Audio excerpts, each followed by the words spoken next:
bol du pia du bor nyin gu jeng bane achana dir mi ar waran chepit an mi da dir wa nyona jeng akir ke pia du ni tu wa chiran ku dengonge achira ma koi pandai ko ma biu dia no me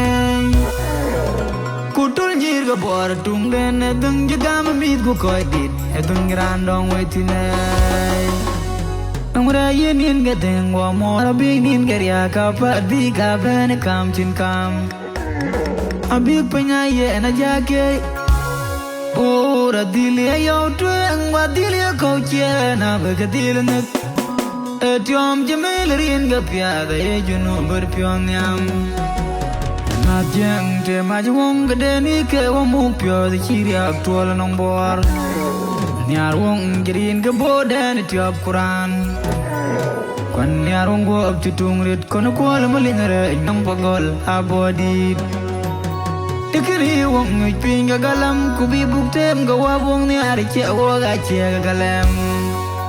bukchet bun lo ma chirnya ka lo ga pya dia na deng butiang ge pion dia nyar